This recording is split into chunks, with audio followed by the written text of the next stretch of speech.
Just the beginning? No. I'll just skip to the best part. No more!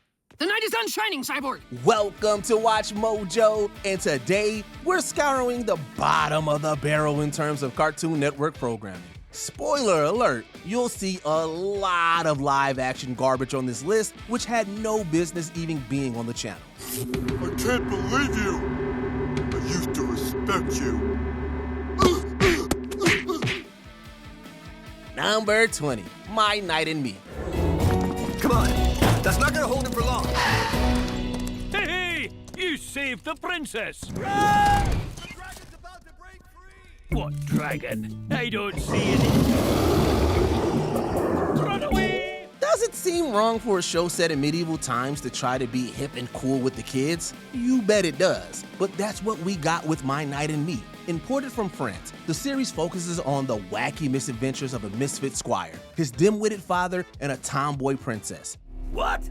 Catherine, what on earth are you doing? I was thinking a princess can just escape herself, no? Wouldn't that be, like, much simpler? It was decently animated, but the wince-worthy humor and annoying characters got on our nerves quickly. Trying to watch even one episode made us wish we could go back to the real dark ages just to get as far away from this series as possible. Hey, Dad, what about the other nights? They're coming around the back way so we can surprise the dragon. Anybody got a map? Aye, I never leave home without it. Here! Number 19, Mixels. Oh, yeah! Let's get Mixel! In the mid-2010s, LEGO introduced us to Mixels, one of the company's more unique brands featuring brick-built monsters from different tribes you could mix and match. Naturally, a cartoon was not too far behind. Some fun, eh? Me no like you. Unlike Cartoon Network's other LEGO-themed programs, Mixels wasn't exactly heavy in story, and the episodes felt more like YouTube shorts. While some look back at the show with fondness, others will agree that it was a little too weird and childish to leave a lasting impression. The Mixels show wrapped up in 2016 after only 2 seasons, and the toys disappeared along with it, proving that just because a toy can be made into a show doesn't mean it should. Cupcakes! But to be honest, something's missing. What could be missing from my perfect cupcakes? Your face! Number 18, Chopsocky Chooks. Officer down! Sorry, Wasabi. Our deal is over, and so are you. Nice move, Chooks. 36 viewings of Feathers of Fury had to be good for something. 47. If you never heard of this show, consider yourself lucky. If you have, we apologize for awakening the repressed memories. Chopsocky Chooks follows a trio of kung fu fighting chickens as they do battle with the insidious Dr. Wasabi inside an enormous shopping mall. Parents hated it because of the violent content. Everyone else hated it because it was just plain bad. What's happened to you, man? You used to be the best. A hero. Truly, you have gone over the hedge. The edge. Thank you. The bizarre art style wasn't winning anyone over, seriously. How are we supposed to know those were chickens? Plus, the unfortunate stereotyping only turned audiences away even more. By the time it felt like the show finally found its footing, it was much too late, and not many can look back at this series fondly. The last time we saw each other, we were just kids. So, not a kid. Where you been all my life, sugar? Number 17, George of the Jungle. While not exactly a pop culture powerhouse, the original 1967 George of the Jungle cartoon was fondly remembered for its snappy humor. What's the matter, boy? In the first place, George, he's not a puppy. He's an elephant. Shep, puppy. Big, great, peanut-loving puppy. Cartoon Network's 2007 Reboot cannot boast such a warm reception. Instead, it's a stiffly animated cookie-cutter program where, instead of saving the jungle with hilarious results, George gets into cliched cartoon antics we could be watching on better, more consistent shows. George, there isn't a part for you. But one of the main characters is the king of the jungle. We cast that already. Oh, you gotta let George be in Volcano Pageant. The first season only lasted 2 years, and then it was unexpectedly revived in 2016 with drastic changes to bring it more in line with the original 1960s cartoon. The continuity changes might be head-scratching, but at least they tried to restore the franchise's legacy. Alas, it was too little, too late. And And what now, George? You can't carry that zebra around forever. Ape, no worry. George have idea to keep zebra safe. There, see? George smart like Ape. Number 16, ThunderCats Roar. Now this is what the Lord of the ThunderCats should be doing. Did you grow up with the ThunderCats franchise? Remember how much you loved the high-stakes action and drama the last two incarnations brought to the airwaves? Sorry to say that you won't find any of that in 2020 reboot, ThunderCats Roar. Immediately, fans were turned off by the heavily stylized art style. Little did they know that this was just the beginning, as the show itself was littered with over-the-top, obnoxious humor that feels disrespectful to the franchise's legacy.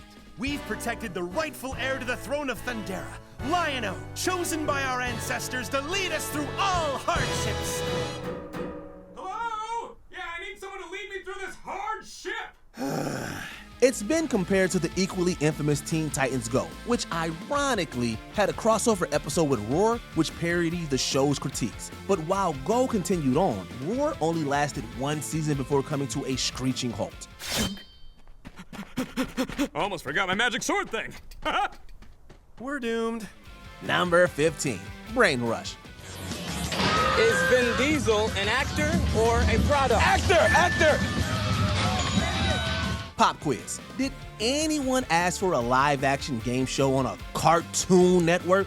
The correct answer is no, but we still got one anyway with 2009's Brain Rush. Hosted in Knott's Berry Park, the show forces unknown contestants to answer trivia questions while on roller coasters. Tell you what you haven't done. You've never been on this ride and won a lot of money, because right now you're a contestant on Brain Rush. Really? Really? Oh my god, no way. Yes way. Do you want to play?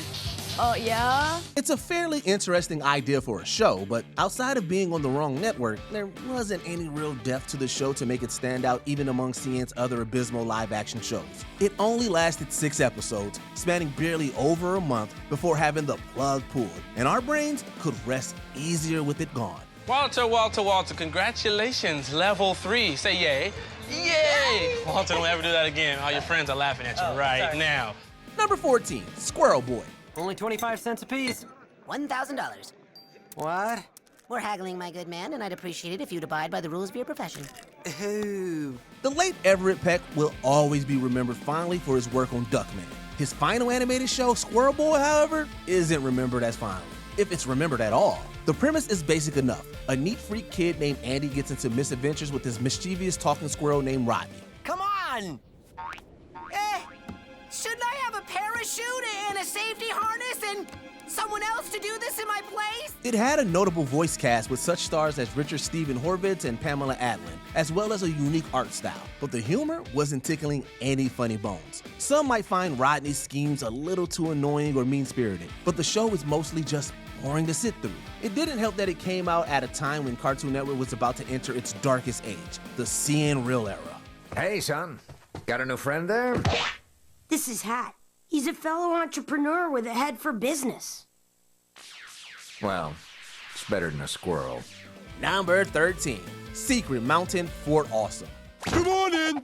Who are you?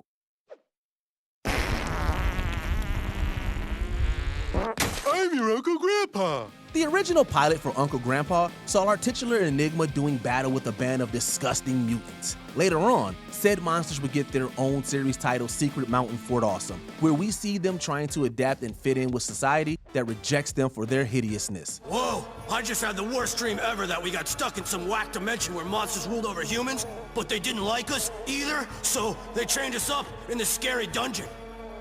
Oh. This actually sounds like a profound and deep show if it could take itself seriously. Instead, it blends its ugly art style with the usual obnoxious crass humor that makes shows like this a chore to sit through. Unsurprisingly, this show was canceled after 2 seasons, and Uncle Grandpa would finally get his own show. Whether it was any better is up for debate.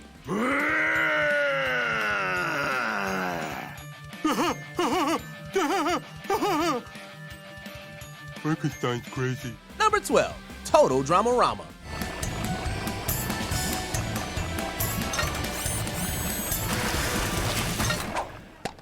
I hate my life so much. Have you ever watched Total Drama and thought to yourself, wow, Wouldn't it be funny if they did Muppet Babies but with the campers?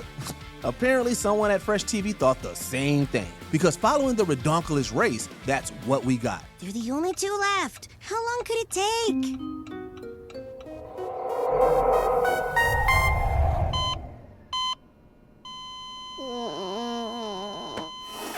Cody's out! Several of the iconic Total Drama competitors, and Jude from 16, because why not embark on misadventures in a daycare run by Chef Hatchet? Not only was this a poor substitute for an actual season, but the questionable characterizations and more childish writing didn't sit well with longtime fans of the franchise. Then, of course, there's the infamous Fart Fairy episode. If you didn't watch that one, consider yourself lucky.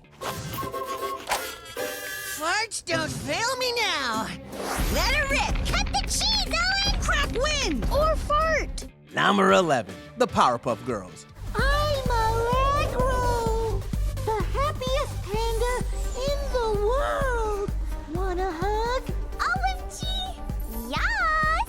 You know the old saying, if it ain't broke, don't fix it? Someone at Cartoon Network should have heeded this advice before they greenlit the 2016 Powerpuff Girls reboot. For starters, the reboot had no involvement from the original creator Craig McCracken or the original voice actors for our titular trio, which turned longtime fans away from the start. You need to listen to some good old-fashioned Icelandic death metal. Yeah! I can really see the value in this. Buttercup, turn it off! If it's too loud, you're too old! The show itself fares no better. The pace is agonizingly slow, and the humor is filled with dated, cringy memes. Did anyone need to see Blossom and Bubbles twerking? Absolutely not. To be fair, it could have been worse. It could have been that live-action reboot that CW tried to push for. Thankfully, that monstrosity never saw the light of day. Geez, I'm feeling a little burnt out. Nice. Number 10, Scaredy Squirrel. Setting aside its horrendous theme song for a moment, now it's time to tear apart the rest of the show.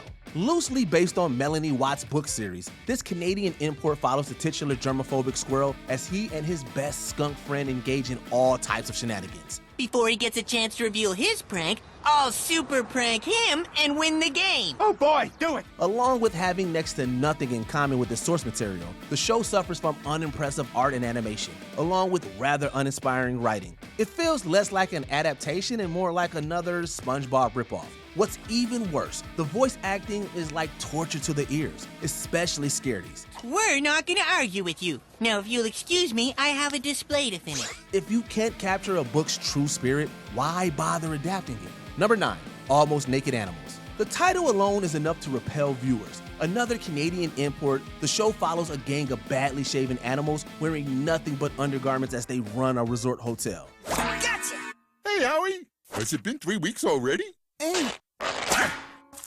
Uh-oh. Their excitable manager Howie usually gets his staff involved in some form of hijinks. It's not exactly clear what demographics this series was aiming for, but it's safe to say that it didn't end up appealing to anyone. We did it! We did it! That's happiness! Happiness! Happiness! Happiness! Not only were the imaginary character designs unsavory, the premise and episode plots are unbelievably boring with random, fast-paced humor.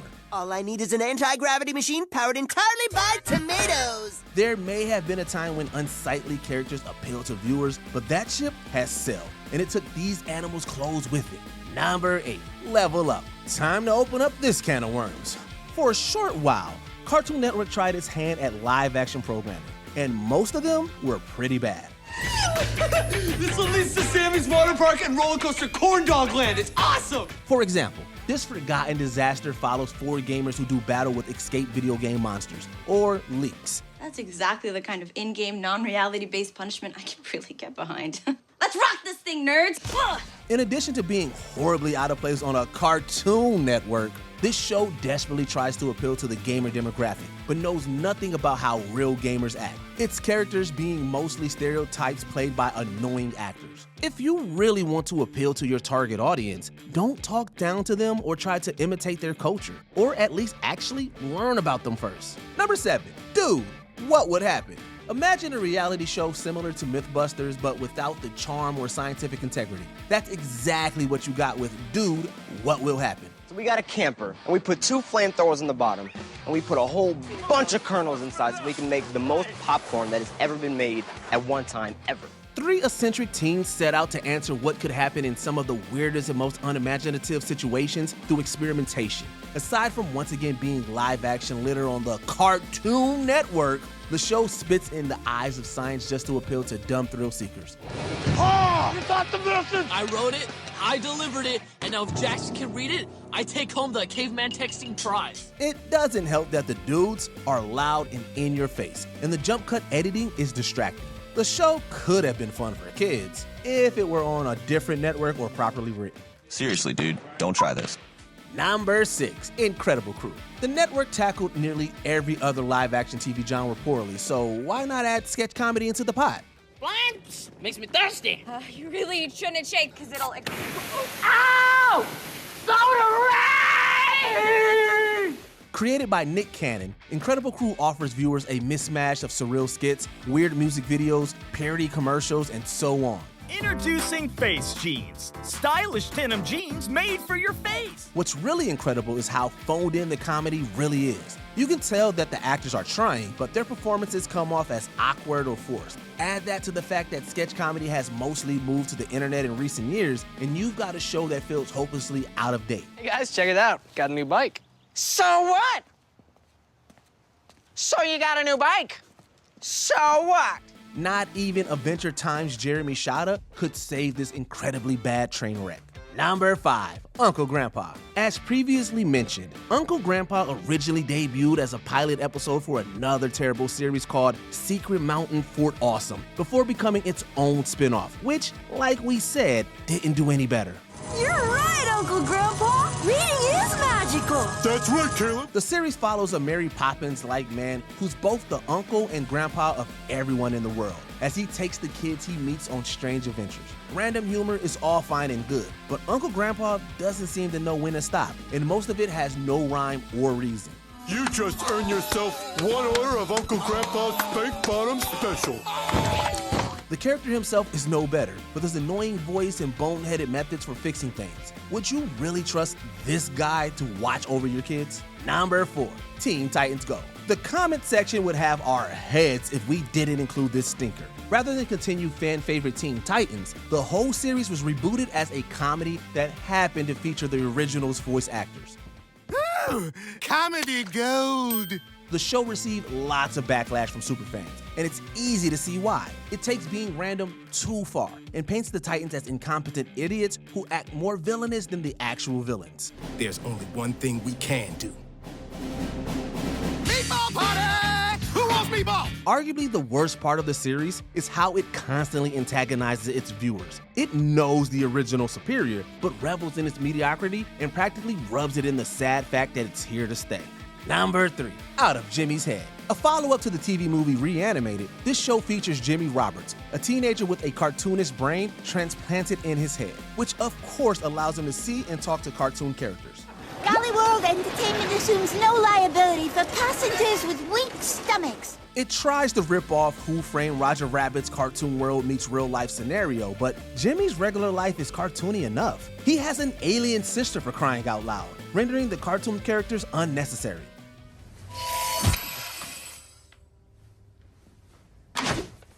Apparently not. Right. They try to cover up the nonsensical, unfunny writing with a laugh track, but has that ever worked? Out of all the live-action shows the network tried to force on us, this is the one we wish we could remove from our heads the most. Zing? Terrible. Really bad. Number 2, The High Fructose Adventures of Annoying Orange. Like what Nickelodeon did with Fred the Show, Cartoon Network decided to bring YouTube's Annoying Orange to the airwaves. Alien monster! Set blasters to destroy! Orange, no! The series follows the titular character and his friends as they embark on zany adventures alongside their human friend. The title is an understatement, as this series is nothing short of obnoxious. The jokes and writing are lackluster, and the orange himself is too grating to bear. While it got high views in the first few weeks, critics rightfully plowed it into the ground and buried it after 2 seasons. How do I turn it off? Oh, it's all right. Just leave it on. I can barely see. I'll let some moonlight in. If you want to bring a web series to television, at least be sure they have some substance and aren't irritating beyond all reason. Before we continue, be sure to subscribe to our channel and ring the bell to get notified about our latest videos. You have the option to be notified for occasional videos or all of them. If you're on your phone, make sure you go into your settings and switch on notifications. Number 1. Problem Solverz. This unique little dud follows 3 detectives that take on any challenge they can find in the town of Farborough. Oh boy, where do we begin? The only lead we have is a picture of the suspect bandits. Wait, that's them? They look so cool. Oh, I want to meet them. Their hair looks dirty. The only thing harder on the eyes than the hideous character designs is the lazy animation. Furthermore, the writing provides absolutely nothing of value, just random off-the-wall humor for the sake of it. On my way, bean delivery man. Don't worry, it's okay. I'm a problem solver. It was originally pitched for Adult Swim, but was rejected and made into a kid's cartoon. Then canceled after 1 season before the second/final season was released on Netflix. Booyaka, booyaka. Oh, cheese balls. Another exciting problem solved by the Problem Solvers. The one problem the Problem Solvers couldn't solve was how terrible their series was. Any Cartoon Network stinkers we missed, let us know in the comments down below. And don't forget to like and subscribe for more WatchMojo videos. What's a Cartoon Network? Don't worry about it.